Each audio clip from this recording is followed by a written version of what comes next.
Thamala, just checking in. Robert Jordan, a second semester junior, requesting a second extension on his term paper. And your mother reminding you about your father. Surprise birthday party next Sunday. Today you have a faculty lunch at 12 o'clock. You need to take Kathy to the airport by 2. You have a lecture at 4:15 on deforestation in the Amazon rainforest. Right. Let me see the lecture notes from last semester. No, that's not enough.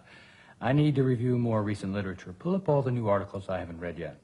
Journal articles only? Fine. Your friend Jill Gilbert has published an article about deforestation in the Amazon and its effects on rainfall in the sub-Sahara. It also covers drought's effect on food production in Africa and increasing imports of food. Contact Jill. I'm sorry, she's not available right now.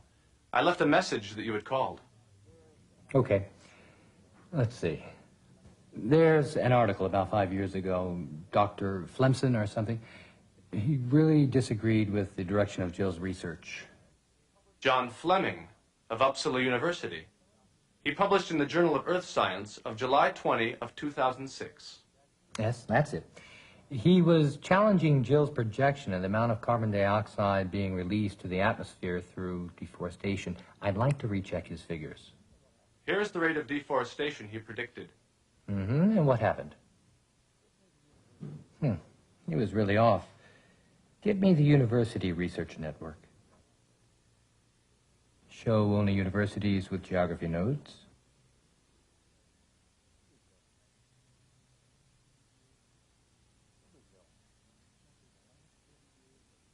Show Brazil. Copy the last 30 years at this location at 1 month intervals. Excuse me, Jill Gilbert is calling back. Great. Put her through. Hi, Mike. What's up? Jill, thanks for getting back to me.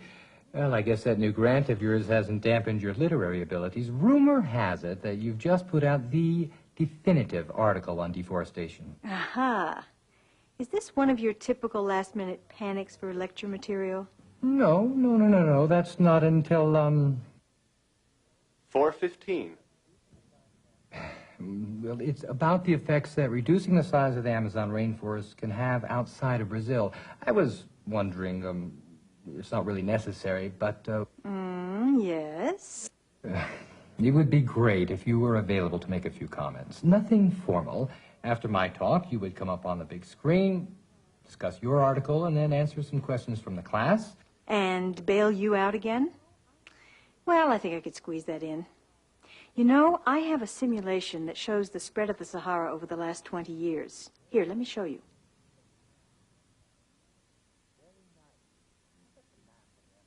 Nice. Very nice. I've got some maps of the Amazon area during the same time. Let's put these together.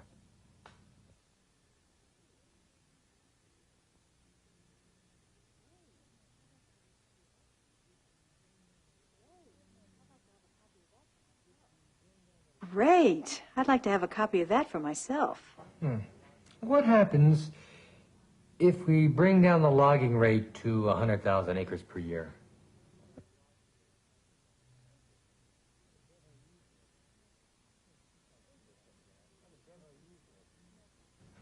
Interesting. I can definitely use this. Thanks for your time, Jill. I really appreciate it. No problem. But next time I'm in Berkeley, you're buying the dinner. Dinner, right. See ya. 4:15. Bye-bye. If Kathy calls, tell her I'll be there at 2 o'clock. Also, find out if I can set up a meeting tomorrow morning with, Tom Lee. Enjoy your lunch. Hello, Professor Bradford is away at the moment. Would you like to leave a message? Michael, this is your mother. I know that you're there. I'm just calling to remind you to call your sister and pick up.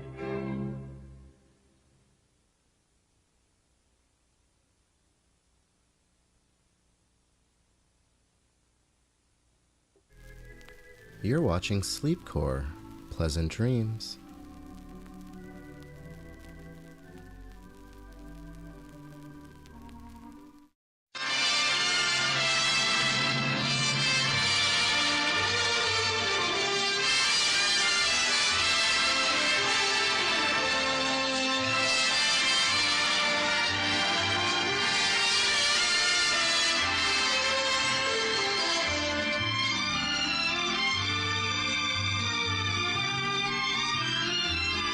This is the story of an automobile that will never see a production line. Firebird 3, an experiment for tomorrow. It's the story of the General Motors research, styling, and engineering staffs working together as a team at the vast General Motors Technical Center. Here, in an atmosphere conducive to search and discovery, GM men of ideas work for a better tomorrow. One such man is Bob McLean, a styling engineer. Firebird 3 is the third in a series of experimental cars we have helped design here at General Motors Styling. Firebird 1 was a high-performance vehicle and reflects the sweeping lines of a jet fighter. Firebird 2 was styled as a family car with additional engineering features. In designing Firebird 3, our job at Styling is to integrate the new developments of research and engineering into a fully operational, eye-appealing car. We start with a man, Oscar, and design the car around him. Basically, we need a passenger capsule and a power package. By putting a control stick here at Oscar's side, we could develop a new means of entry and give Oscar a semi-reclining seat to put him in the most comfortable driving position. For the power package, we decided to put the latest research gas turbine engine here, behind the passengers, and simplify the powertrain. We knew, too, that the accessory load would be high. So to run the generator, pumps, and other equipment efficiently at a constant speed, we use a small piston engine. This allowed us to unify the accessories in the best available space. Then the arrangement of these elements is checked to assure satisfactory weight distribution. The styling section is also working to give Firebird 3 a shape and a look. Stylists Norm James and Stefan Habsburg help conceive its futuristic lines. We start with basic theme sketches, preliminary ideas that help us over the first formative stages of design. Then, we translate these sketches into side views of the car, using these fluid lines of colored yarn to work out the various combinations of curves. Change only a pin, and in an instant, we can change the entire character of the car. In this way, we arrived at the basic silhouette of Firebird 3. And so Firebird 3 takes shape at Styling. Nearby, the engineering staff and the research laboratories are designing and building the many advanced features that will be incorporated in this experimental car. Joe Bidwell is one of the men who helped task force this project at research. We at research think of Firebird 3 as an experiment, an opportunity to integrate and try out ideas. Many original engineering features have been incorporated into this chassis. The frame, for example, with its rigid spine and wishbone construction to accommodate the passenger and engine arrangement. And the unique front axle and steering mechanism made possible by this fully powered control.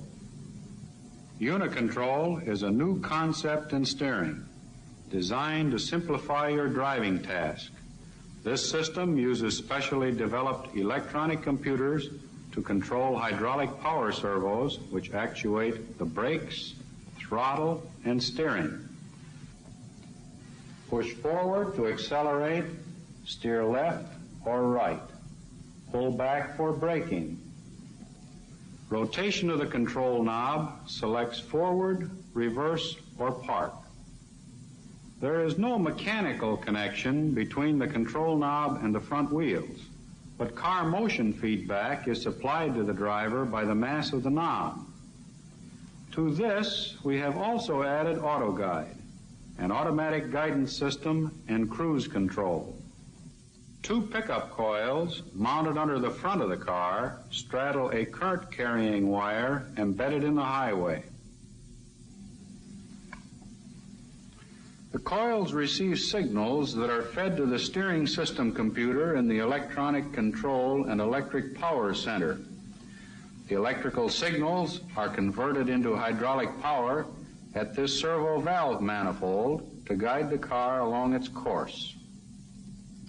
Electrical and hydraulic power for all of the controls and accessories is provided by this small accessory drive engine, a significant development of both the research and engineering staffs. Here, advanced wear-resistant aluminum alloys are used to give Firebird 3 a compact, lightweight power plant independent of the gas turbine engine. Another outstanding feature is the Firebird's turbal brakes. Here, wheel and brake drum are combined. This test shows how cooling air enters the hub and is forced through a series of air cooling passages. This brake mechanism and a new anti-skid device gives unsurpassed driving security. To give Firebird 3 a smoother ride and better roadability, the research laboratories have designed a high-pressure air oil suspension system in which the front and rear springs are interconnected to suppress pitching motions of the car. These springs are connected to the large axle tube here.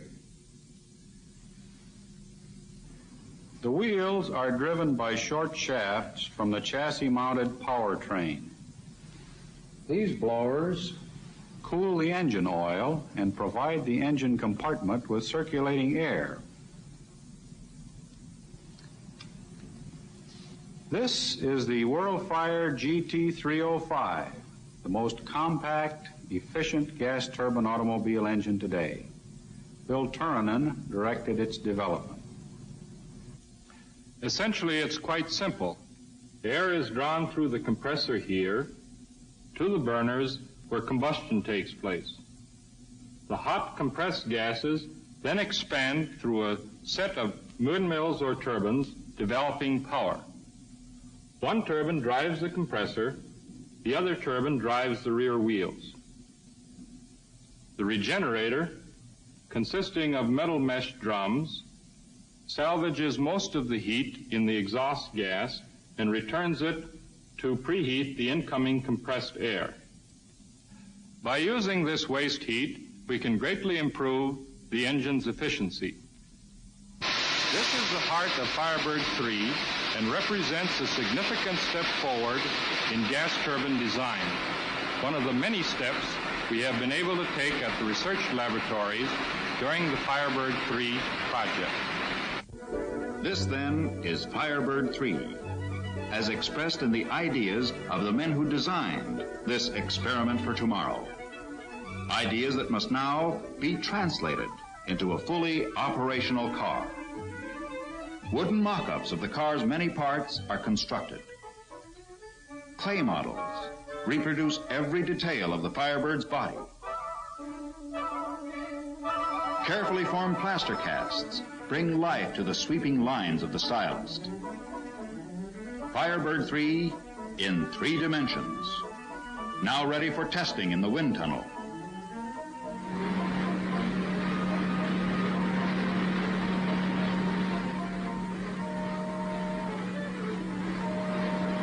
In the research laboratories, the chassis is assembled. Developments of the many General Motors groups now come together to work together in Firebird 3.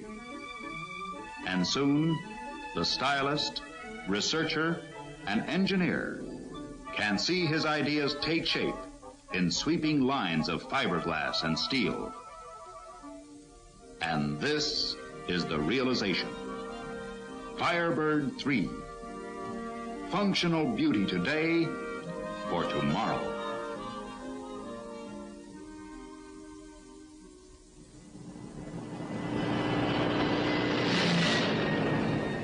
And now, tests at the General Motors Desert Proving Ground in Arizona. Test to prove out the forward-looking designs, the ideas embodied in this experiment on wheels.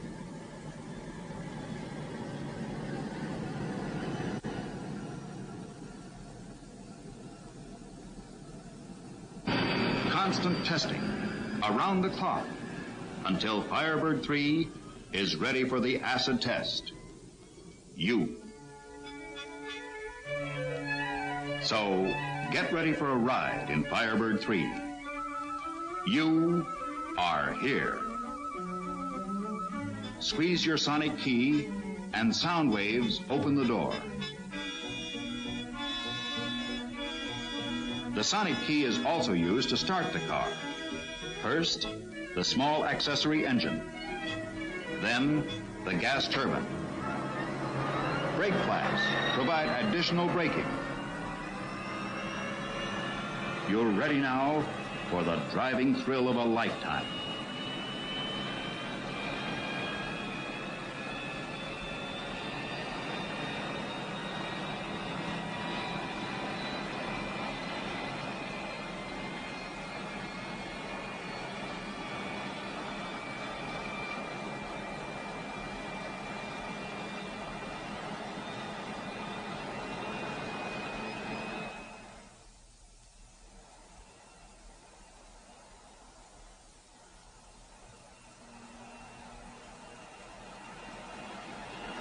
Want to sit back and relax? Well then, set in the speed you want to drive and switch over to automatic guidance. Release the stick, and Firebird 3 is on its own, receiving its commands from a wire in the road.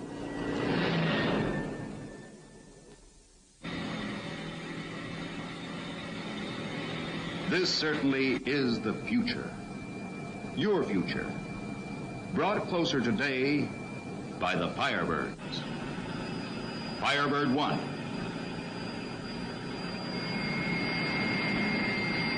Firebird 2. Firebird 3.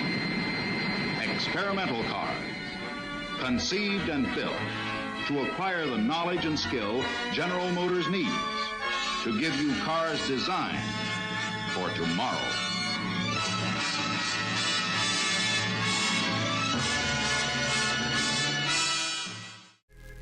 You're watching Sleepcore. Sleep tight.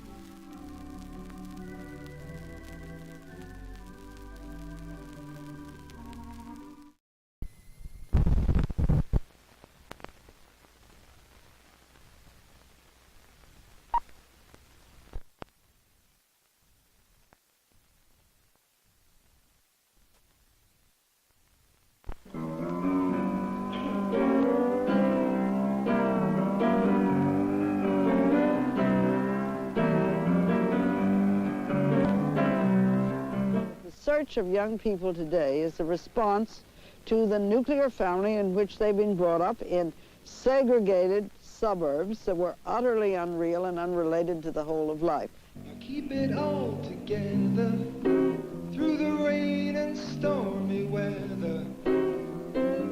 Put things in order before we can go on.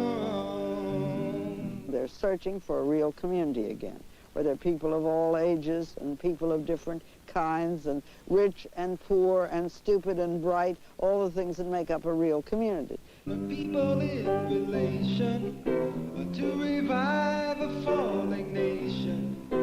It's the young who have the fire today to burn away what's wrong.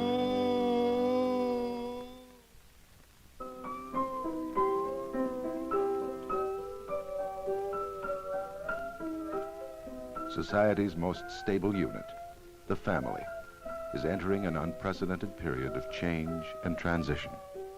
In industrialized countries, old-fashioned families with grandparents, grandchildren, and assorted relatives living together are disappearing. In their place, we have what is called the nuclear family. 2 adults and their 2 or 3 children, living isolated from relatives and friends, facing alone an alien and complex world. For this present-day nuclear family, the stresses are so severe that 1 in every 4 will break up. Sociologists believe new patterns must evolve. For the majority, more flexible social standards and greater personal freedom. For a minority, experimental family units and divergent lifestyles. The family of the future will require redefinition, according to anthropologist Dr. Margaret Mead. Look, there isn't going to be one kind of family in the year 2000. We're moving towards a world with options. We're moving towards a world in which people can set up all kinds of families. Just because in the last 25 years, in the United States particularly, and to a great extent in Canada, we've all moved towards putting people in boxes, in little one-dimensional suburbs. And so every family looks alike, especially in advertising. What we can look forward to is a diversity of families. And some people who will want to have a lot of children, hopefully they'll adopt most of them, and they'll have 2 of their own and adopt 10 if they want to. The ones they adopt will very likely belong to another race, so it's quite clear they're adopted and their parents wanted them and they're not pretending they're there. We'll be able to determine sex, we're pretty sure, and that'll mean that every child that is born will know that its parents wanted it, a boy or a girl. And for the first time in history, girls won't be a byproduct of people trying to get boys, as they have been in the past. There won't be such a thing as the family. The family, in general, is a crazy piece of fiction and statistical abstraction. This is one kind of family of the future. The Perth County Conspiracy is an extended family of about 50 people related to each other by their desire to live in community, with nature and with one another. They live in different houses. Some are married, some are not.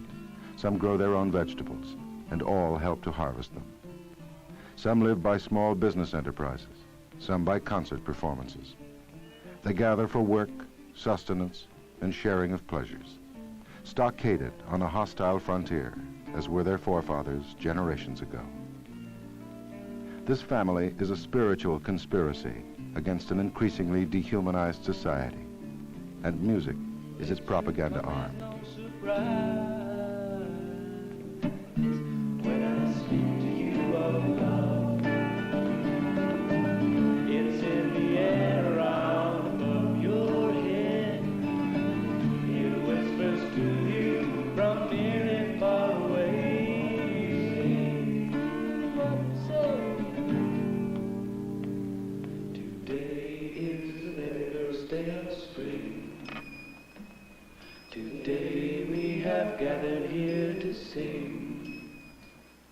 It's very much like an extended family situation, that in many respects, family is trust, you know, and faith.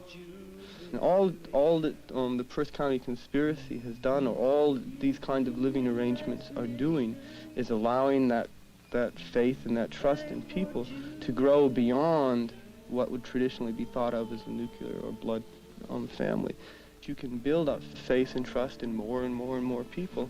And if you can extend that, then you can talk about like the family of men, like just everybody, you know, so that eventually it has to come down to that. And eventually, if it doesn't come down to that, then I see like a really very pessimistic kind of future. In fact, I don't see any. Given a technical society that I see is doing nothing more than alienating people from almost everything that they can sense or feel, that the family structure that I live in allows me to integrate my life with the environment around me, you know? I mean, I try to live an integrated life. I try to feel as though I'm integrated into the environment. And I see that, I see the family structure, or I see the Perth County Conspiracy, like really allowing that kind of insulation from the pressures that the technical world can create. This moment is different than any In the future, the meaning of family will go beyond blood ties to become a community of interest. Relaxed social attitudes will make marriage more popular, less permanent. Zero population growth and women's lib will radicalize motherhood. By 1990, there will be as many women on the labor market as men, and serial monogamy could become a mainstream pattern of the future. Many people today act as if the family were going to be obliterated, was going to disappear. This is part of the general apocalyptic notion that everything is going to disappear. There seems to be very little chance that the family will disappear, that we will ever substitute a different form of bringing up children permanently for the individual pair of parents who are related to children that they have either born or adopted. But the family is still the way in which babies learn to be people and learn to be individuals, learn to accept other people that are just there. They didn't choose them. They're there and they have to learn to relate to them. And this is where people learn to be human.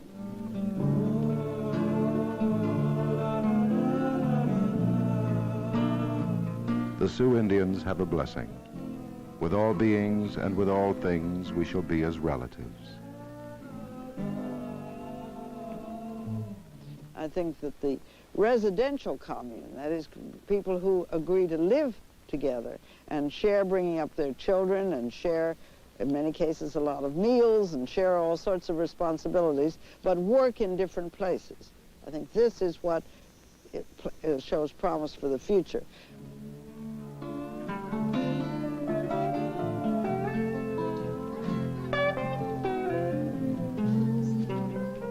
It is 7 a.m. on a Sunday morning. This is not Joe's house. This is not his wife. These are not his children. Then why is he dressing and feeding them? Joe is a member of a communal family in which the men share chores with the women. Today, it's his turn.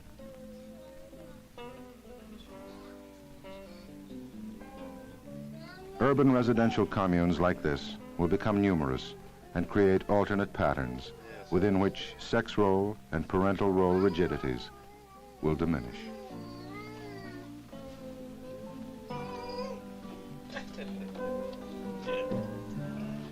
Doesn't bother me. Only when they foul their pants, that's when it bothers me sometimes. But you can get even used to that.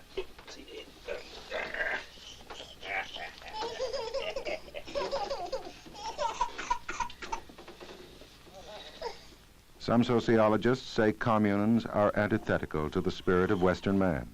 Some city planners say they are the hope for the future in crowded inner cities. For overburdened young families, they can provide blessed relief from financial worries, boredom, and spiritual isolation.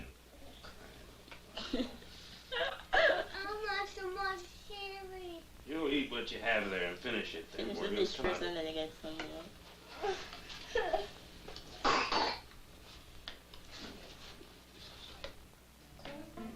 In this urban commune, Joe and his wife live with a professor of philosophy and her writer husband.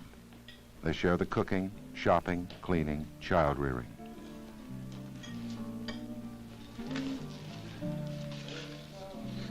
There's always got to be a mother, and there's always got to be a father. But maybe the nuclear family really isn't a good way to bring up children. You know, people have only been living in nuclear families for, what, maybe at most 100 years. Before that, it was an extended family where you had aunts and uncles and grandmothers and, you know, a very large group of people who shared that responsibility. Well, the commune is really no different than that. It's just that it isn't blood ties. But the point is that you do support one another, and you've got other people to turn to if you're in real trouble. You know, I don't like doing the laundry, for example. I think it's a drag. Dishes don't bother me that much. You know, I don't mind dishes, and I positively enjoy cooking. I don't like making beds. But all those things could be classed as women's work. But some things that are classed as women's work, I don't in fact like doing. Other things I do. I enjoy cooking. Get a good time to cook. Yeah, I don't see it as a problem. If other people do, it's their problem. Of course, the common question I get a lot, too, is about, you know, polygamy. That just strikes me as being stupid. You know, if you love somebody, you want to sleep with them. I mean, we've certainly found that, you know, our own sexual relationship and everything else has been much better since we've had other people around, that we don't feel all the immense burdens that we did before when we had to, you know, keep the whole place going and know that the kids were totally dependent on us. You know, we didn't have any time left or energy left to be able to explore the parts of our relationship that really mean a lot to us. And so I just can't see the polygamous thing being, you know, a problem. Maybe some group of people will get in a commune and decide that's the way they want to do it. That's fine with me. But, you know, we don't happen to have that problem. We love each other, in this case, Don and I in that way, and Faye and Joe that way. But we also love each other, you know, crossways, too. The commune may become more stable, less experimental, and for many provide the only family and community they know. I mean, people have been experimenting with group marriage and polygamy and communes since the beginning of this country and long, long before. If you go back to the Cynics before Christianity, they were experimenting. Experimentation has been the essence of our whole civilization, way back to the Greeks. But we didn't have television, and small groups of people worked with very little publicity. Today, each experiment can be picked up. It can be given to a whole nation. It can go right around the world, so that everyone is exposed to everybody else's experiments, and they very rapidly become stereotyped, of course.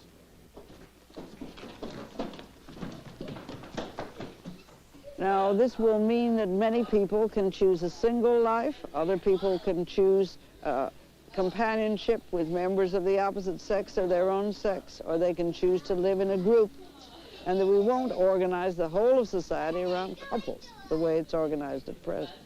Pretty, huh? Should we get up? Now we are allowed to get up finally? I woke up my father. You woke up your father? I woke up my father. All right. I woke up my father. Where's your bathrobe anyway? These three adults decided to try a different lifestyle. It's called a three-way marriage. The women run a leather boutique, the man teaches at a small Midwestern college. There are two kinds of questions that people tend to ask. One, of course, is about sex, and the other is about taxes. We don't go around saying, look, everybody, we're a three-way marriage. Look at us. We're not, we don't want to be sideshow free. It's been this way for enough months so that I don't feel strange.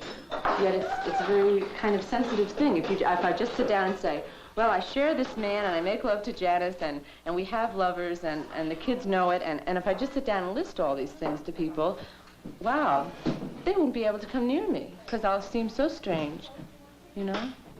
But I've touched people, and there have been times when I haven't felt alone. A more three-way, four-way, five-way type marriage is a very viable working situation. It's in a social political sense, in terms of cutting down the population. You have 5 adults for 2 children, for instance, each one having a sense of contributing to a family without overpopulating.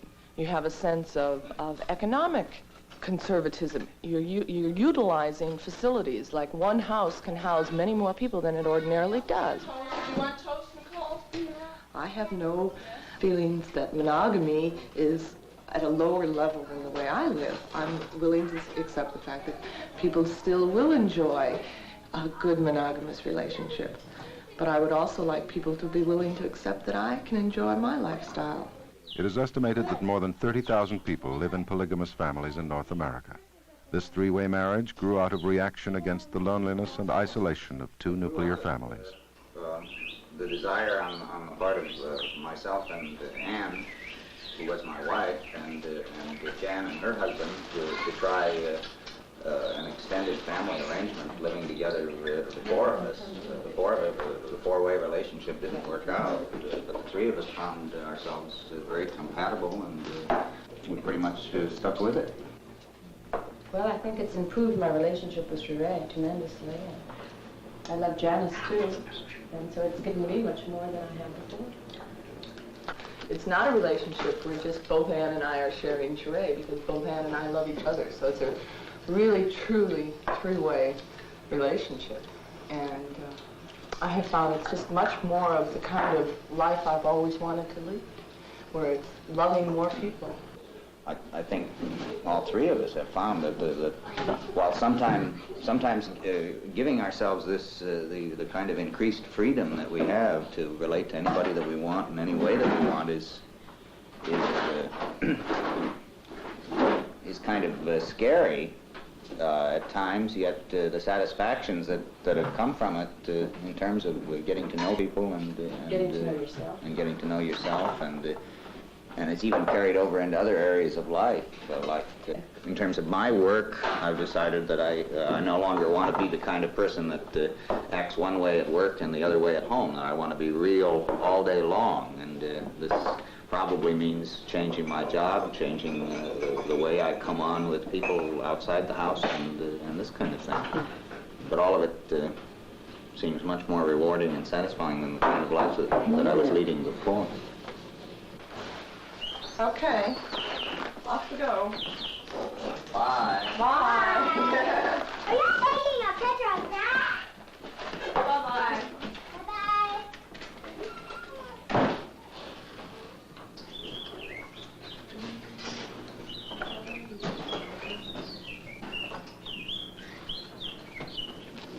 Picture of a contented man. There isn't any reason why we have to force people into one pattern. So I don't think you can talk about what the family is going to look like. We're going to have all kinds of families, hopefully.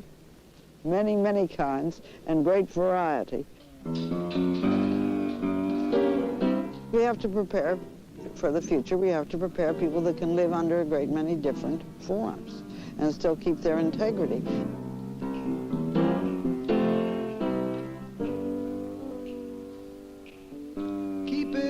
Together through the rain and stormy weather, I put things in order before we can go on.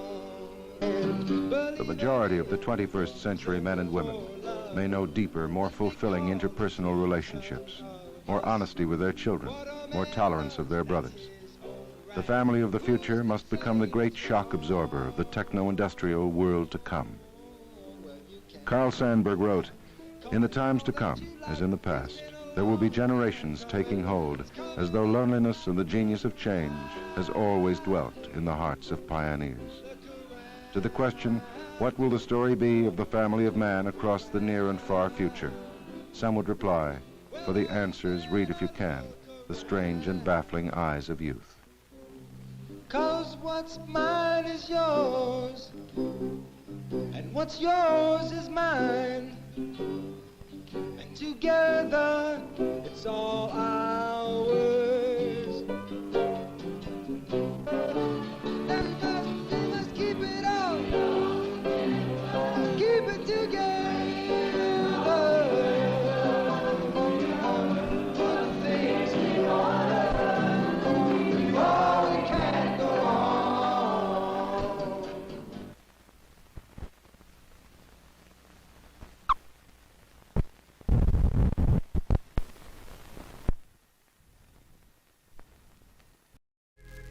You're watching Sleepcore, media for insomnia.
I am a computer.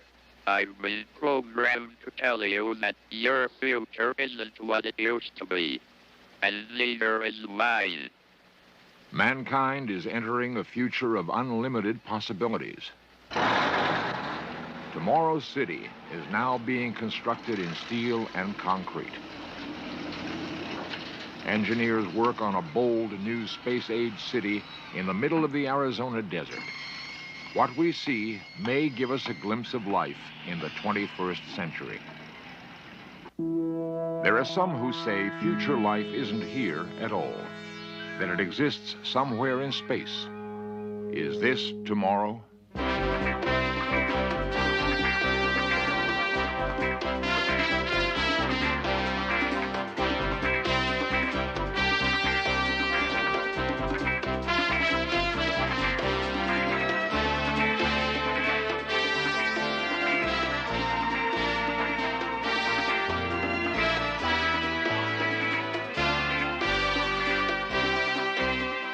This series presents information based in part on theory and conjecture.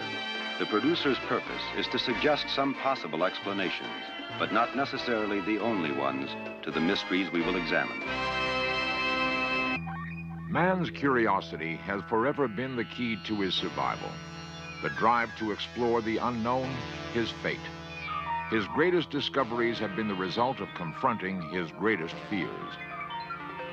Of all the mysteries we confront, it is our future itself that remains the most elusive. What lies ahead is the question we posed to some of America's most prominent futurists. By the middle of the next century, I suspect that there may be literally millions of people every year moving out into space and back again, quite routinely. I think that most of the existing diseases like cancer, heart disease, and so forth will be either totally conquered or much diminished in frequency by the end of this century. The evolution of the computer is going to impact everything that we do, including even the evolution of man himself. I think science is becoming so powerful that the problem that will face us in the future is how to decide what we want, not how to decide what we can get. Today, prediction of the future is the full-time study of a specialized group called Futurists, 20th century visionaries. The mysteries they probe may hold the key to not only the quality of our life, but to our very survival. If they are right, we may soon realize our wildest dreams. 70 miles from Phoenix, on a remote desert bluff, a daring step into the future has been taken. A prototype for space-age cities is under construction. It is called Arcosanti. When construction began 10 years ago, critics labeled it a utopian fantasy. Today, many see it as the genesis of an entirely new type of city. It is a city without streets, a city without cars, a nearly self-contained environment. Though only an experiment, the dream of Arcosanti has attracted worldwide attention, for few theories of the future are actually committed to concrete and steel.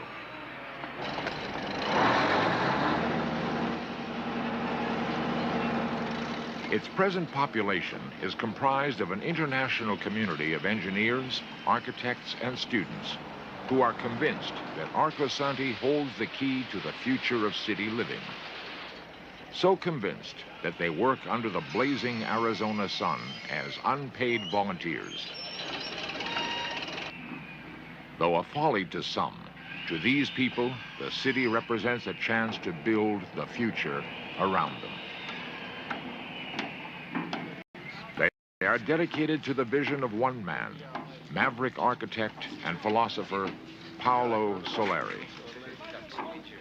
The main relationship of Arcosanti to the environment is in terms of a very limited encroachment on the environment, because what we are doing in Arcosanti takes the place of what we might be doing in a suburban development that might take 20 square miles.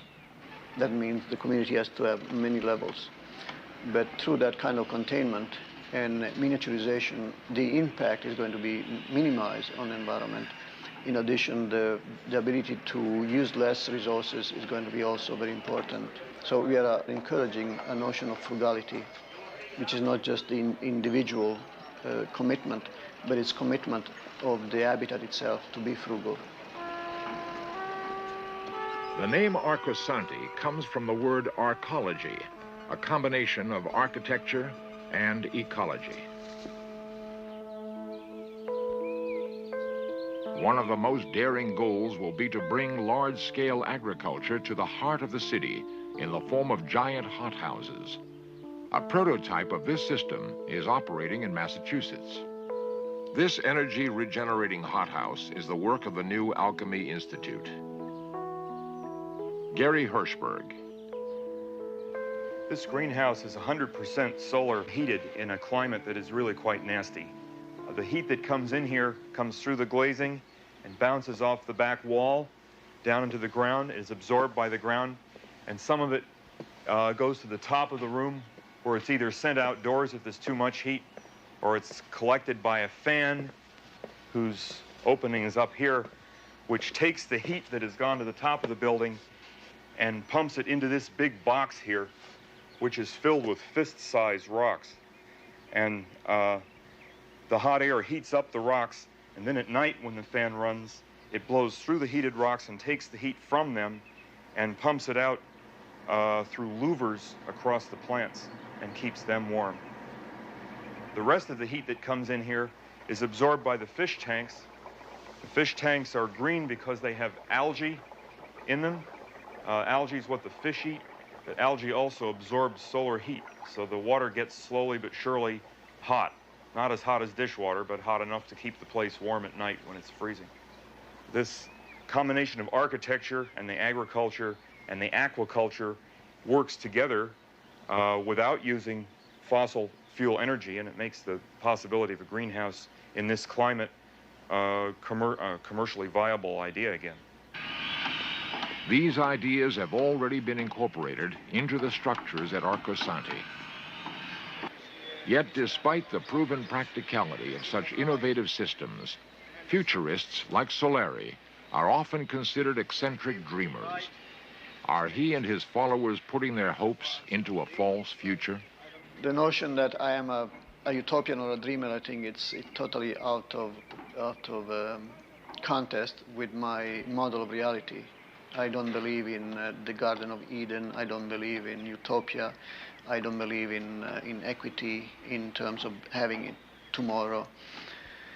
I don't believe that life is an easy gliding through few years and so on. So what we are doing here is something very hard to do, difficult to implement.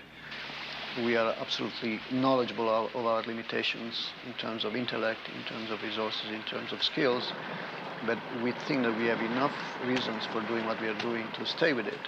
But there's nothing utopian about Arcosanti. Utterly nonsense. Utopia is for angels. We are not angels. Still, man has always had visions of a utopian society. How we build our future may now be the result of a remarkable machine. Hello, I am a computer. I'm happy to give you a demonstration of the way I speak. Pretty good, isn't it, when you consider that English is not my native language, and I'm still learning. Soon I'll sound even better.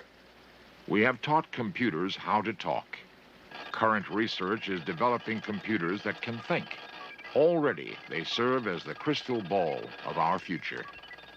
No tool will play a more important role in shaping our lives. With the computer, our imaginations will be able to explore at will. The children of today are growing up using computers as previous generations used pencils and books. As adults, these children will operate computers with unbelievable capacities. Computer expert Lou Crane speculates on where computer technology is heading. If we were to try to look just 50 years down the future, the impact of computers is going to be absolutely phenomenal. The evolution of computers is going to affect everything that we do. including even the evolution of man himself. Today's computers certainly cannot think. They can only perform pre-coded tasks in a precise, one-step-at-a-time type technique. Basically, they're performing tasks at a tremendous rate, but they're not thinking. But down the road, I'm sure that programs will be written that will allow computers literally to think, to be able to react to their environment, to change their environment, to program themselves. And this will be utterly necessary for a space probe, as an example. The extreme distances between solar systems require many years of travel. Though we rely on computers in space today, what if a computer could think? Space is, by its very nature, the unknown. So there's no way that you can tell a computer how to respond to every situation, because you don't know every situation. So the computer has to be able to think for itself, has to be able to adapt to things that we can't even imagine.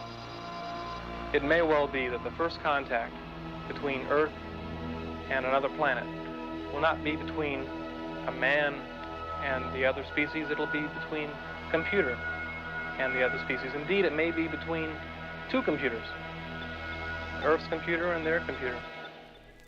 You're watching Sleepcore. Pleasant dreams.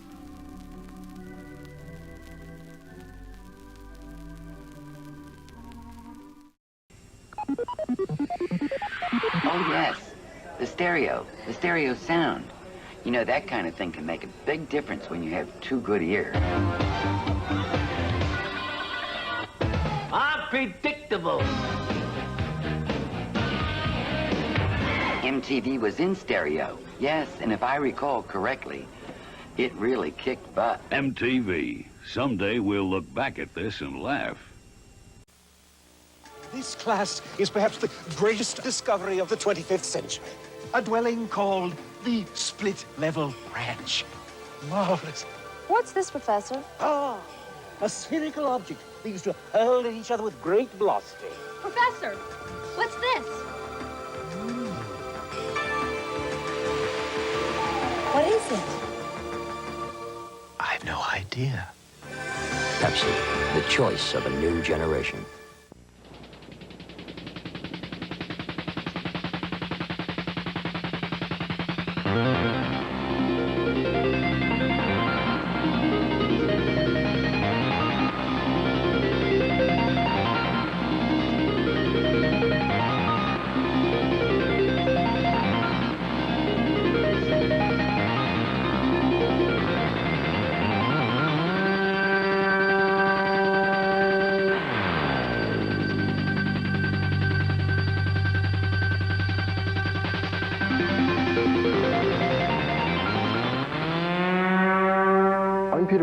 And this is Futurist. No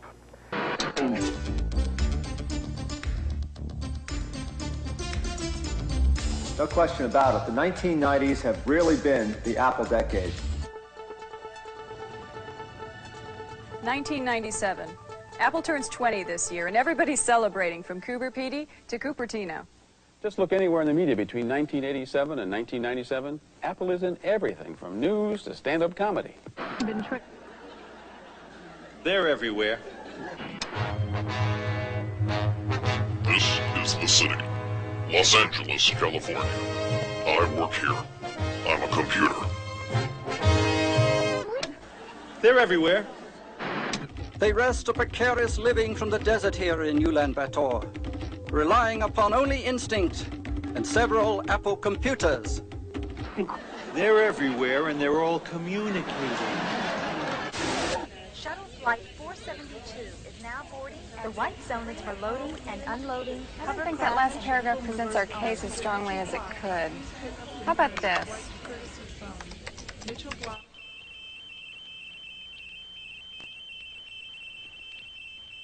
I think we should say something about wine and cheese. Perhaps.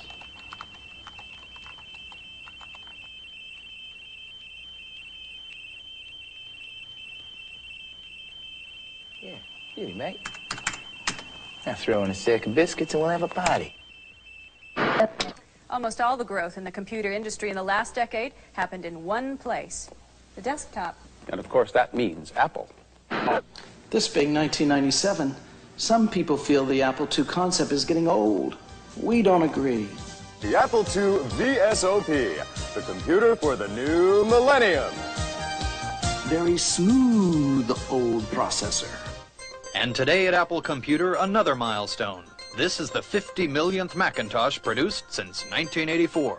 And in the last 10 years, we've made a lot of big improvements, and some small ones too.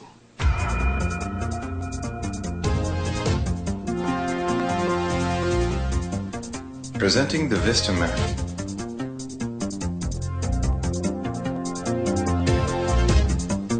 The Vista Mac 2, a new, thinner profile. Of course, the classic Macintosh design is as recognizable as the Coke bottle, Pepsi bottle.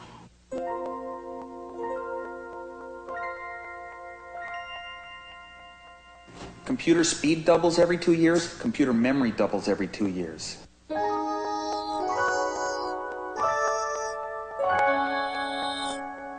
"32 times the speed, 32 times the RAM, and 1/10 the parts."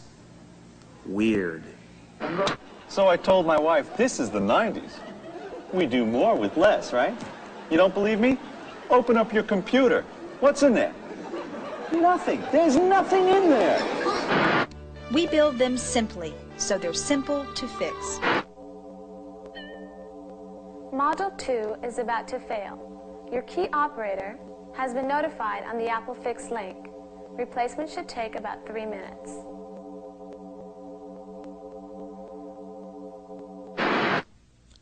I don't get it. What'd I do wrong here? Please plug in the keyboard.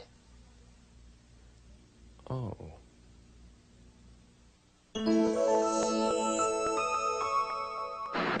A computer that talks is no big deal.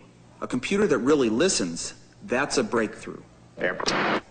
I'm afraid I'll push the wrong button and damage something. How long have you had this feeling? Apple computers have always been friendly, but we've gone from friendly to understanding.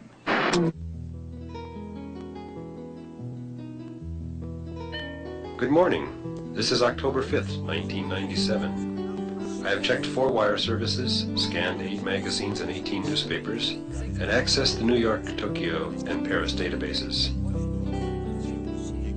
Here are 3 items you may be interested in.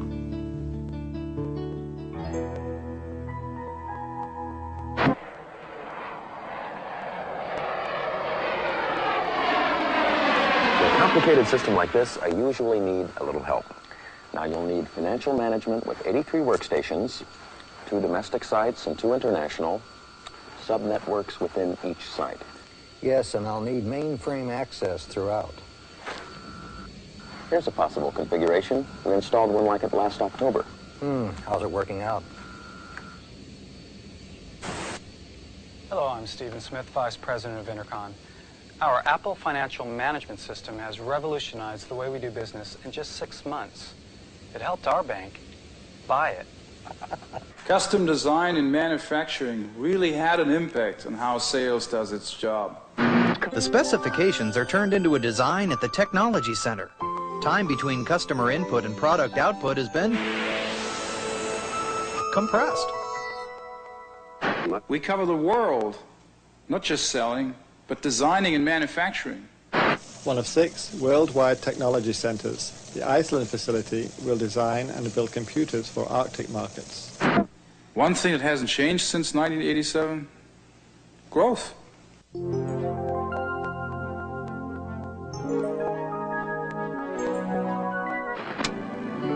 When Apple Computer revenue broke $5 billion back in 1991, John Sculley's reaction was characterized as that of a Cheshire cat grin. Today, Apple Computer revenue broke the 20 billion mark. Sculley had this reaction. In other news, Jack Tramiel opened a new restaurant today. I wanted Apple to be the world's business leader in finance, manufacturing, marketing, and R&D for the 90s. We all expected Apple to become big, very big, but without becoming big business. In 1987, the people at Apple didn't completely understand the significance of their work, but they suspected it might turn out to be very important. What can I say? Now we know they were right. A lot has changed in the last decade, but a lot hasn't changed. In 1997, Apple is still a company with vision, and the Apple vision is stronger than ever.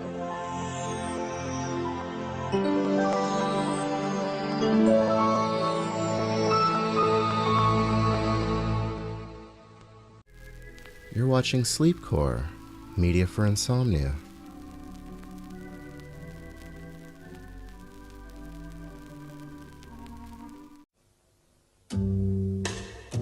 As well as being tested in the Arctic and the Sahara, the new Audi Coupe has been tested on the world's toughest street. Please do not be alarmed. This is the first attempt to communicate across time. This experiment is being sponsored by First Direct to celebrate our 21st anniversary. For us, it is the year 2010.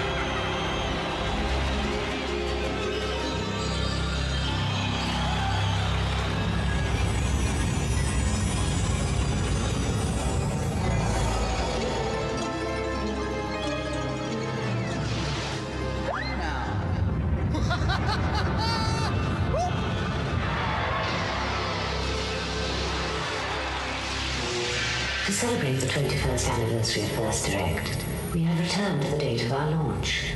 We return you now to your programs with best wishes for your personal happiness in your own future. We are entering the thermal galaxy. Do we need more 7-Up? What other soft drinks still exist? Quick computation shows none. Why? Maybe because, unlike others, 7-Up has no caffeine, artificial color, or flavor.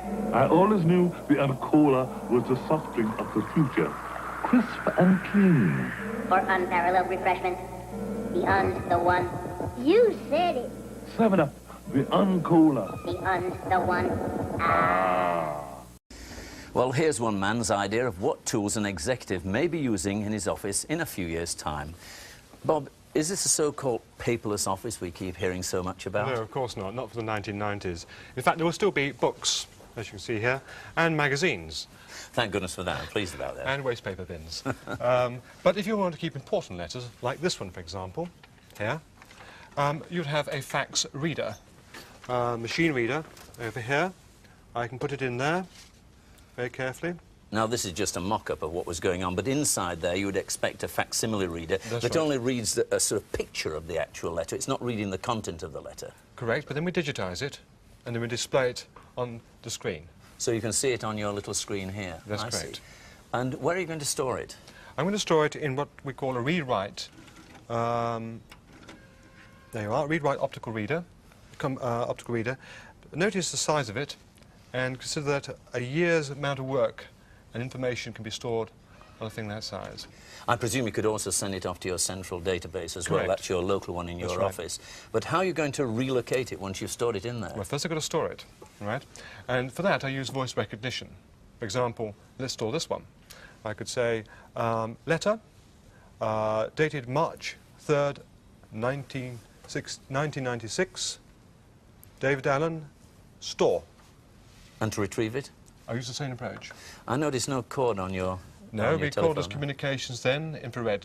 Communications. It still has a dial on it. Does that mean your voice recognition isn't quite good enough? Oh, no. You see, it's got a fail-safe mechanism. Should I have a cold and lose my voice, I can use a dial-up. OK. Show us more about your screen. Yes, the screen is an advanced form of the flat screen which we have coming in today. But now, it's a large size. Now, it acts as a storage media as well. When you switch the computer off, it doesn't just disappear. It's there permanently and will stay there forever unless you changed it. It's really electronic paper. And we can shuffle the paper around the board here and control it. Show me the sort of thing you might be doing. Well, first to control it, we have, in fact, a touch overlay. So it acts as an input device as well as an output device. Right. Now, let's take, for example, the company has these branches, you see? And I want to find out what's going on in Birmingham. So I press Birmingham. Let's look at the problem areas there. So we see there's staffing, sales, production. let's look at sales. And then we find a display here, right, showing the sales record for the quarter. And I notice that the video sales have fallen and the telecom sales have fallen. Now, this is just a mock-up, of course. You expect it to come up as quickly as that? That's correct, yes. And what would you do about it now? Well, now I want to, in fact, ring up the head sales manager and pass him a message. Because he might not be there. Correct. But what I'm going to do is send him an annotated message on this piece of text. I'll do that. Harry, Bob, the sales are falling in your area and I want to know immediately. End message. And it's gone. Of course, you could do that today. There are voice annotations. What's actually happened, but it wouldn't, of course, recognise your voice. It's looking up his name, it's finding his address, it knows exactly where to send the message, That's right. and it's taking that message and sending it digitally into his computer, and then when he comes into his office, he can display it and find out what's happening. It's like a user agent behind it. That's great. Suppose he's in his office. What have you got to offer This there? is important enough that I would like to have an eyeball-to-eyeball confrontation with that sales manager and his key staff. So, into teleconferencing. Hi, Mac. Oh, hi, Bob. Good to see you. Say, Mac, I've been having a word with Francois about that contract you mentioned, and we seem to be in total agreement. Yes, Mac, if you are happy to, just say the word and we go ahead. Well, it'd be great when we have that. In fact, British Telecom are promising something like that by the mid-90s. Is that correct? That is true, yes. Well, that's wonderful. But this is, you know, for your formal business place. It's where you're actually working. Very often an office is actually used for meetings, more informal communications. What can technology offer there? Well, we must be careful. The office in that time would be, in fact, for interactions. Notice that the profile of the flat screen doesn't obstruct any of the communications around the desk. And, for example, let's look at this doodle I'm doing here. I could display that doodle on the same flat screen, but now used as an electronic whiteboard. I see. So, but what happens if he wants to change it, if you're with a meeting of your managers? Does he have to push you out of the way and get at your work desk? No, here? you'll have, in fact, something like this, an electronic pen, which you can, in fact, go up there and make adjustments and changes to it. So I no longer have to use my Polaroid to take pictures of my whiteboard to see what's going on and record it? In fact, on my flatbed printer here, since you've been a good boy, you can have a copy. Well, that's very, very good indeed. Now, what happens when you're away from the office? You've got all this equipment when you're sitting here. What happens when you go on tour or you're outside of your office? Well, under here, I have a keyboard. The intelligent you have a keyboard. Oh, yes, it won't go away. You haven't got rid of that yet. Oh, no. And this, in fact, is a computer. You can expect by the mid-1990s to have the mainframe of today squeezed into a keyboard like this, the intelligent keyboard.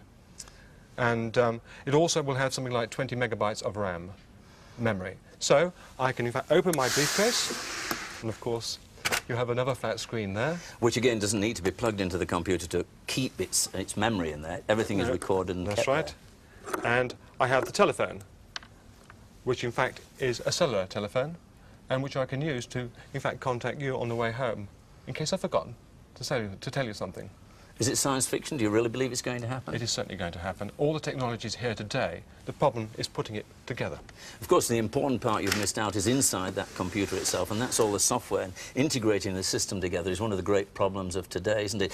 How much is it all going to cost, though? Isn't it going to be too expensive for people to be able to afford to put these into their offices? No, I think the technology's prices are going to be rapidly falling, particularly the optical disc, the flat screen, and voice recognition. They're all here now.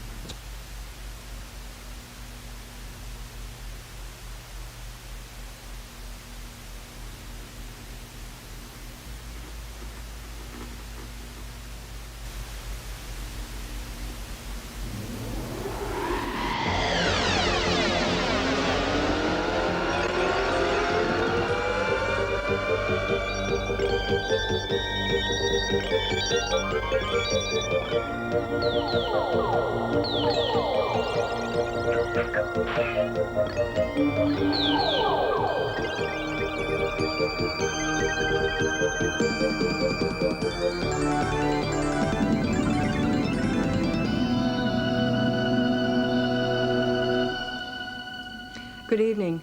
Multiple sclerosis is a painful and frustrating disease which causes a progressive deterioration of the nervous system. Tonight, Towards 2000 looks at a controversial, but to many an apparently effective means of obtaining relief from the symptoms of MS. From the United States, we take the night ride to the stars on board an airborne observatory. From India, we look at water hyacinth, that prolifically growing weed which causes havoc to the waterways and is now being put to good use. And an anti-missile naval defence system, reputedly the best in the world, has been developed in South Australia. And technology has finally come to that hitherto untouched edifice, the Outback Dunny. They're the reports on Towards 2000 tonight. Tonight we're going to take a night ride to the stars on board the Kuiper Airborne Observatory. Basically a conventional telescope mounted on board a star lifter. We'll be flying for about 6.5 hours of altitudes of about 45,000 feet. That'll put us about above 90% of the Earth's water vapor, which would typically shield ground-based astronomers from infrared radiation coming from the edges of the universe. Scientists on board the Kuiper have already peered into the mysterious birthplace of stars. They've charted quasars and black holes. The telescope, which is mounted just forward of the port wing, is that sensitive that it could detect a lighted match on our moon. I've got to go, we're already running late.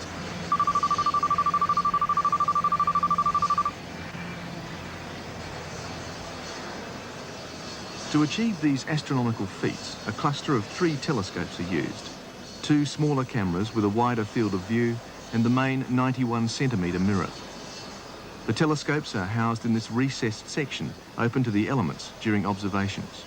Resonance and turbulence caused by airflow is smoothed by special spoilers on the airframe. The Kuiper Airborne Observatory is probably the most expensive telescope in the world to run. Tonight's mission will cost around $50,000, and the aircraft flies about 80 missions per year. But since the aircraft began flying in 1974, scientists have competed openly for the chance of a ride, to watch cosmic events they could never hope to see from the ground. But it's the thin, stable air of the troposphere that makes the Kuiper such a valuable viewing platform. Nearly every object in the cosmos gives off thermal radiation in the form of infrared rays, but clouds and water vapor diffuse and swamp them before they ever reach ground-based telescopes. Up here on the Spartan control deck, a whole generation of infrared astronomers have cut their teeth. They've made some spectacular discoveries. While flying over Australia, they sensed the rings around Uranus. They've logged the speed of stars at 600 kilometres a second. They've charted extremely powerful infrared sources in distant galaxies, generating heat at 100 billion times that of our sun. But by the time the radiation has travelled across the eons of space, it's infinitesimally weak. Still, the primary telescope is able to focus and amplify it to something measurable. Tonight's first leg will focus on the nearby Orion constellation to help calibrate the instruments. This is the receiving or focal plane of the primary telescopes and the secondary tracker telescopes. The telescope itself is behind that bulkhead, open to the atmosphere. Outside it's about minus 50 degrees. The telescope appears to be moving, but in fact it's the plane moving around the telescope. A very complex series of gyros and stabilizers and an air bearing is keeping it absolutely steady on the Orion constellation. Out of this fiber optic cluster comes the faint heat registration of what could be the birth cry of a galaxy. The signal goes down into helium canisters that are at minus 273 degrees, almost absolute zero. And that shields the faint infrared radiation from being masked by the radiation that's occurring here on the flight deck. The telescope remains accurate to within fractions of 1 degree, only marginally less than a ground-based installation. But even with that precision, it's sometimes quite difficult to first find the target star and then lock on the inertial guidance system. Okay, you on track? Yeah. Okay, bring it in. Good. Okay. Up a little bit. Now the foresight's good, isn't it? Okay. So go back, tweak back here a little more. Okay, right there. Now. It's an awfully big galaxy out there, and tonight's mission, or at least one of the mission legs, is to hone in on a small guide star in the middle of the Orion constellation. Now that's something like 2 billion light years away. And since the primary telescope only has a 1 degree field of vision, they have to use 2 smaller telescopes an acquisition and a tracking telescope to first get the area of the sky and then hone in on it with the acquisition camera. Now, once the acquisition camera is locked on, the computer updates information on the star's position to the autopilot of the aircraft. So once it's locked on, the telescope is virtually flying the aircraft. As the star lifter roars on, the galactic video game continues.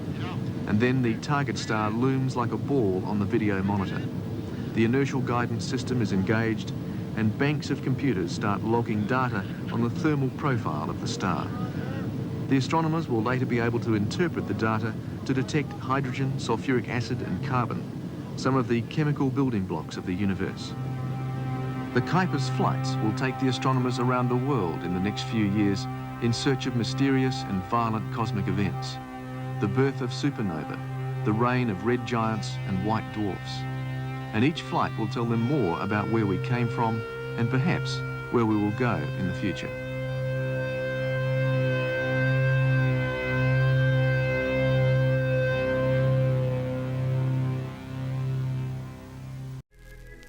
You're watching Sleepcore. Pleasant dreams.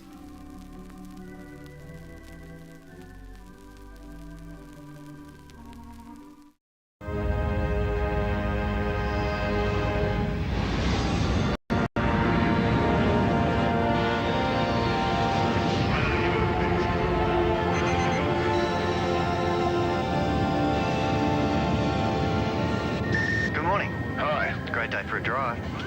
Top for the weekend? Nah, just the usual. Drop the kids off at netball, pick up number one son from the footy. Fill her up, thanks. No problem.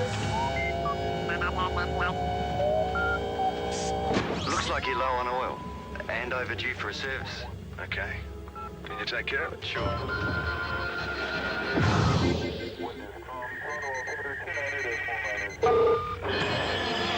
Well, there you go. It's all okay. Thanks a lot. See ya.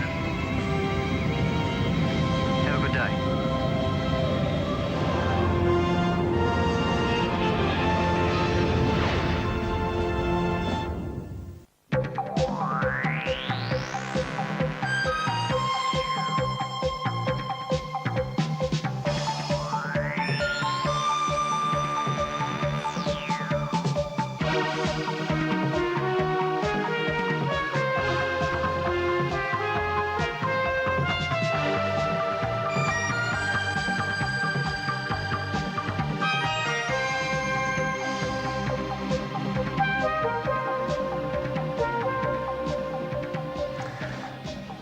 Hello and welcome to Micro Live. Today we're joined by Shirley Williams, who's made a special study of the effects of computers on jobs. We'll be hearing her views later in the programme. We'll also be looking at some of the technical problems holding up the IT revolution, and I'll be guided around one man's view of the office of the future. But first, let's look at some of the predictions made over the last 30 years of what computers would do to our working lives. Well, it was something completely different to what I imagined, because I couldn't really imagine anything. I'd never heard of a computer or seen a computer or knew anything about it. When I first walked in here, it was rather bewildering because everything was so modern. Since they were introduced into business in the 1950s, computers have created a mixture of fear and fascination. Although crude and unreliable, early machines like Leo helped companies to automate both their payrolls and their internal accounting. Jobs appeared in the new world of data processing, with its own band of high priests and acolytes who fed and maintained the machines. Big companies were able to expand as computer automation brought greater efficiency and savings. But some of the savings were in paper shuffling jobs like these, which computers had now made unnecessary. Endless rooms full of people processing data by hand simply weren't needed anymore. Business was quick to start using computers for accounting, but British industry's take-up of computers for automating production was lamentably slow. How fast do you see these processes coming into industry? Well, not as fast as I would like. Of course, they've been coming ever since mechanisms and power was first used by men. They're coming, inevitably, I think, at an accelerating rate. The speed at which they come will, in fact, determine the speed at which we improve our standard of living.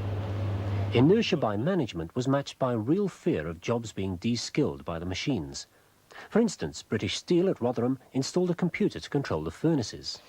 We asked 2 of the senior melters if they thought there was as much satisfaction in the job now that a computer was taking a share in it.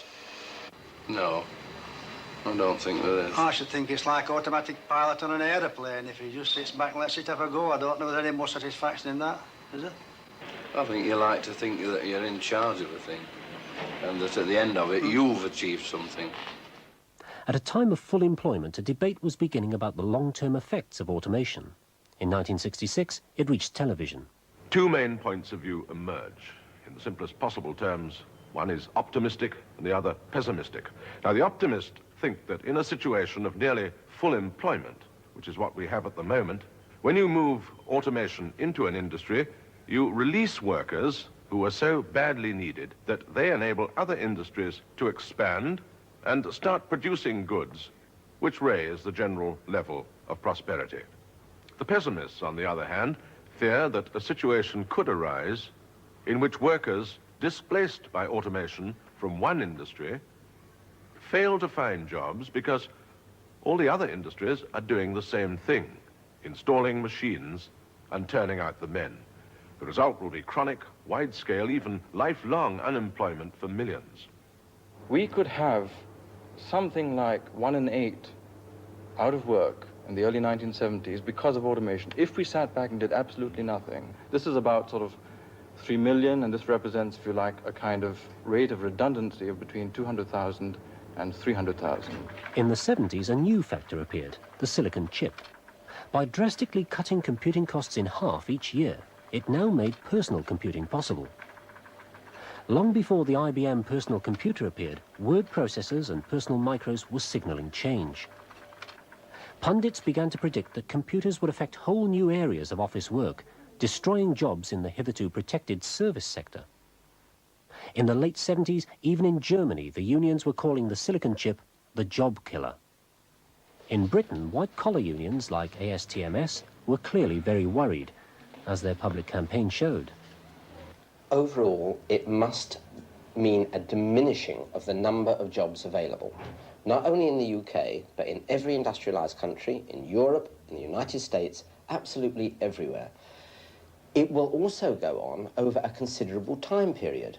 This diminishing will go on perhaps over 20, 30, maybe even up to 50 years. Well, all that was said before the recession. Now we have well over 3 million unemployed. Shirley, to what extent do you put that down to this new technology? Well, we have got 3 million unemployed, and it would be a great mistake to put it down to the chip or any other part of the new technology. Because the truth of the matter is that probably about 65,000 jobs in the last 5 years have been lost because of new technology, and over 1 million have been lost because of the decline of traditional manufacturing. What really happens is that in the processes, when microelectronics comes into processes, you lose jobs. Take printing, where we've lost a great many jobs in the traditional Fleet Street graphics.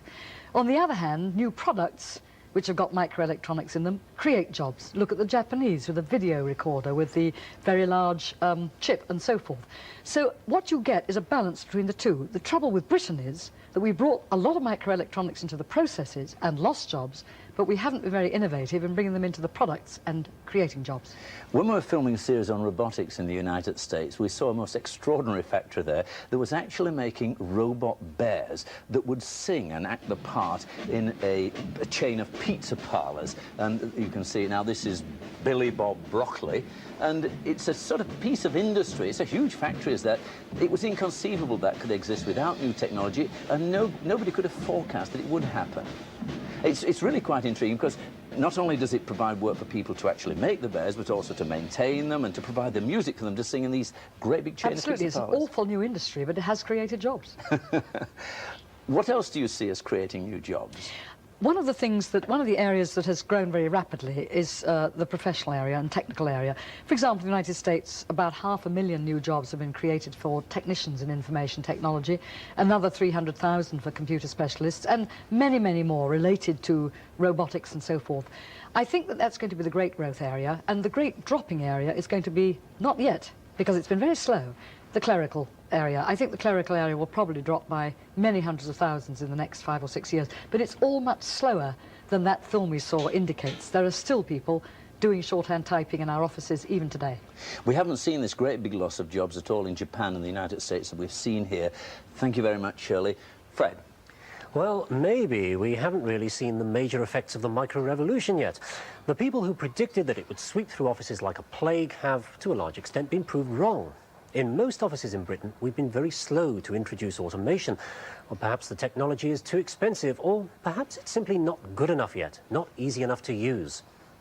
Well, the pundits have always predicted that as mainframes, micros and telephone networks gradually interlinked, there would be an explosion of the new technology by those people who aren't skilled in the use of computers. Executives, managers, doctors, lawyers and so on. But one of the things that's holding this up is incompatibility. You're watching Sleepcore, media for insomnia.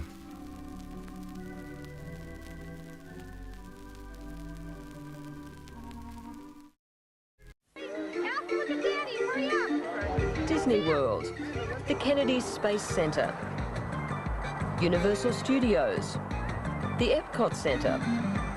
Orlando, Florida is a tourist town from city limit to city limit.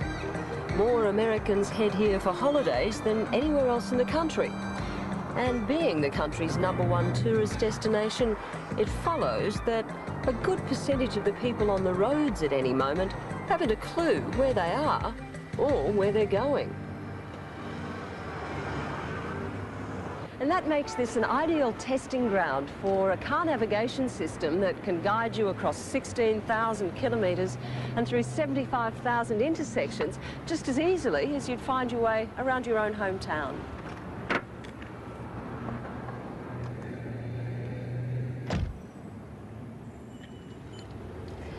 It can also help you find a room for the night or select a tourist attraction, book a table at a restaurant, or even find your way to an old friend's house.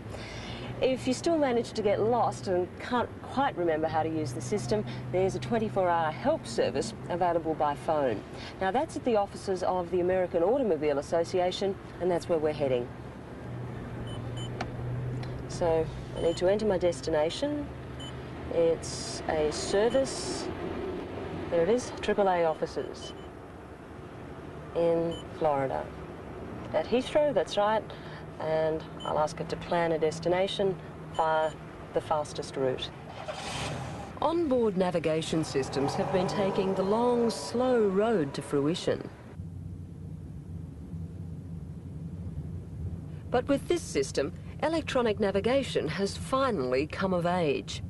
It's simple to program, and following the turn-by-turn instructions is as easy as, well, getting lost in a strange city. Drive straight through the intersection onto SR 436 Severin Boulevard.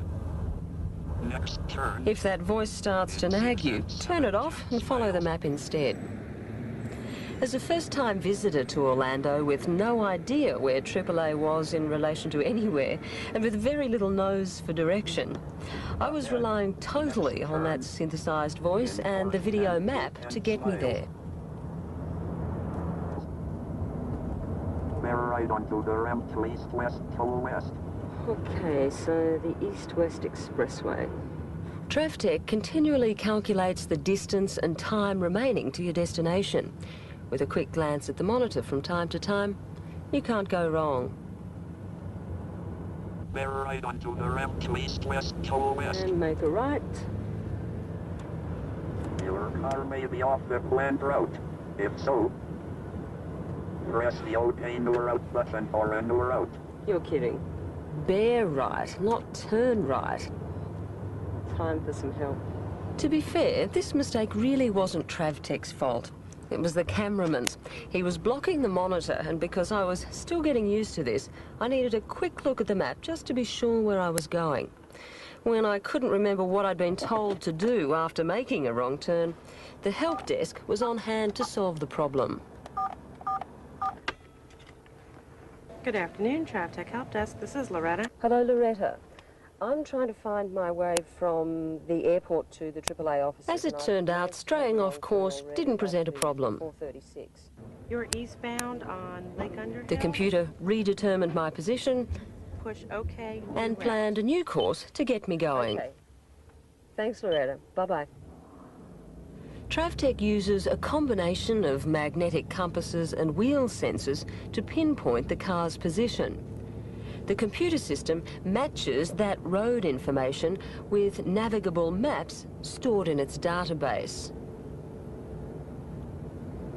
So, as I turn the corner, the wheel sensors note that I've turned right, figure there must be a street there, and the microprocessors scan the database to find the name of that street.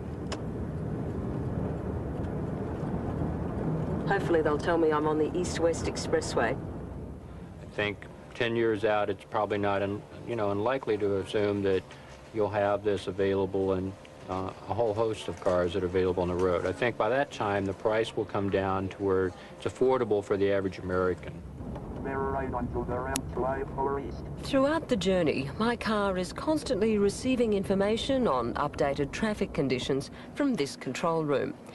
Freeway cameras, radio reports, road sensors that detect traffic volumes, police communications. They all filter back to this room where they're added to the database. The car and the control room are constantly talking through radio signals. The car advising its position and the control room keeping the vehicle informed of traffic problems. If there's a jam ahead, TravTech will think again and suggest a new direction I can take to avoid the congestion. Traffic Management Center, this is Joe. Hello, Joe. It's Tracy. Hi, Tracy.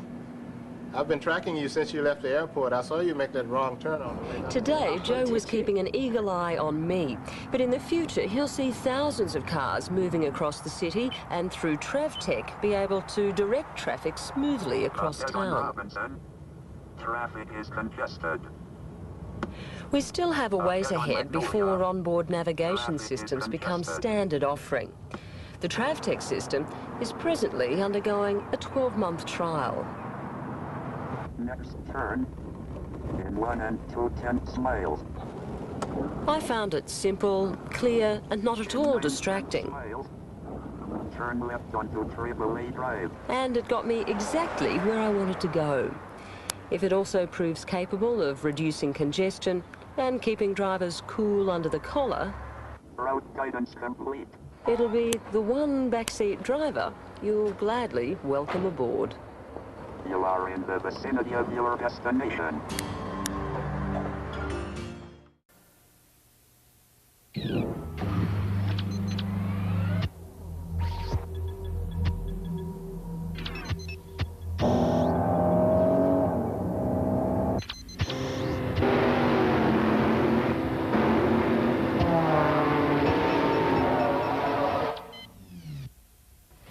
Honey, we're leaving in 10 minutes. While virtual reality isn't quite here yet, the car is. The new Accord from Honda. You're watching Sleepcore. Sleep tight.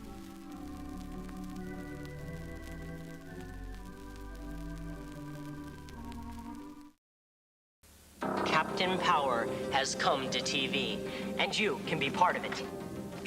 What are you doing? Aim the PowerJet XT7, fire invisible beams at the television targets, and score. Or be hit. The TV show fires back. No kidding. Captain Power versus Lord Dread. I don't believe it.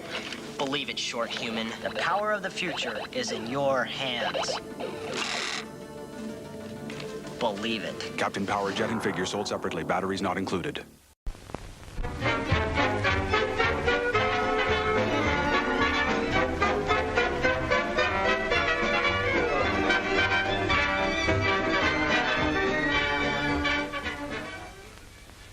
If you've ever taken a flopper in a pool, you know it feels like hitting something hard. Every good diver knows you must hit the water right or it won't get out of your way.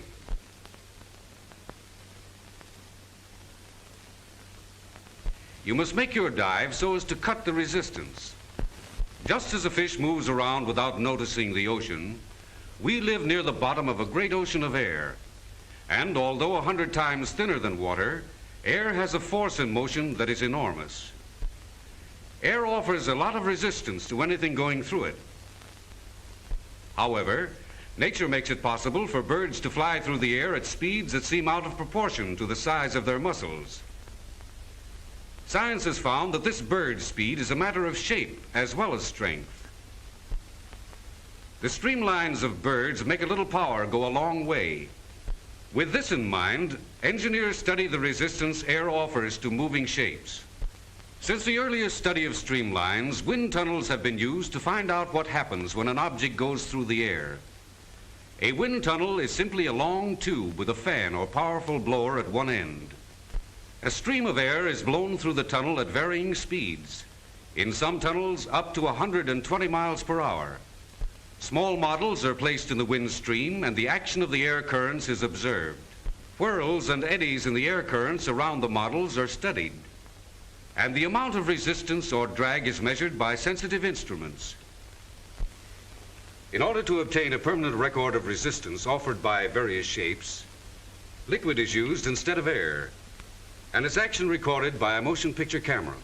The paddle wheel, powered by a motor, draws the liquid through this center passage and sends it around the outer passages. Slots are used to eliminate whirls at the turns and create an area of even flow. An object is placed in the liquid.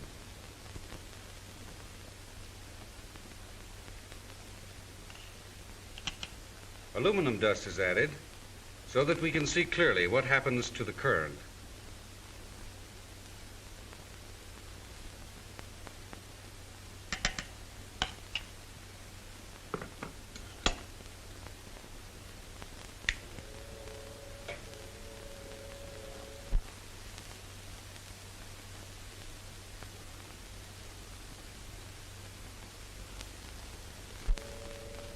Any form cuts through the liquid as it would through air.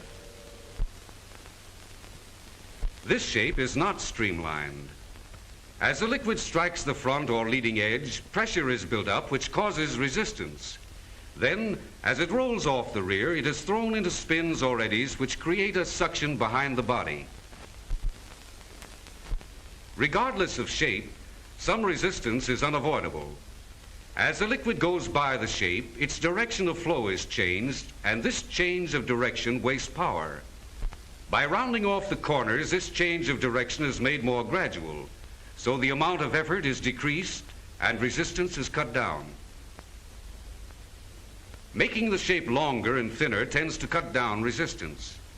This decreases the violence of the eddies and reduces the suction in the rear. With an even thinner shape, the liquid flows more easily and there are fewer eddies at the rear. A streamlined shape with blunt nose and tapering rear eases a hole with the least resistance and brings the liquid together at the rear with the least disturbance. The ideal streamline follows a strict geometric design which engineers call the parabola. The length should be just about 3 times the greatest width. Such streamlining makes it easier for an object to get through the air by reducing wind resistance. The higher the speed, the more it helps. Any automobile traveling through the air meets the problem of wind resistance, so engineers set about applying the principles of streamlining to the automobile. And by rounding the contours and tapering the rear, have smoothed out the flow of air around the body of the modern motor car and smoothed out eddies at the rear. Of course, to a bird, cars today might seem already well streamlined. But as seen by a worm, the modern motor car is anything but streamlined. Yet the bottom of a motor car represents about 20% of the surface and sets up considerable wind resistance. The development of more complete streamlining for motor cars will be the problem of engineers of tomorrow. Someday, this problem will finally be solved. Sometime in the future, the completely streamlined torpedo car may come into use. Elevated highways, wide and level, may let us go 120 miles an hour. But such a torpedo car on our streets today would be entirely impractical. However, practical streamlining has been applied with success to the finest motor cars today, with many additional advantages. The streamlines of the new turret top give greater strength to the body of the car than the old box-like construction of yesterday. The slanting windshields and windows cut down glare from rear and sides and make safer driving.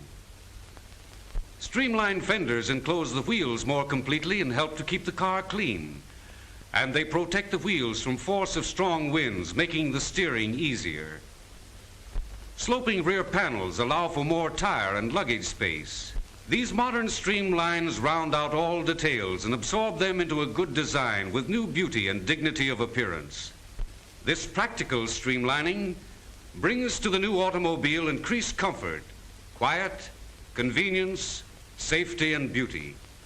Practical streamlining brings a modern motor car into step with modern airspeed styling, which has real economy and efficiency.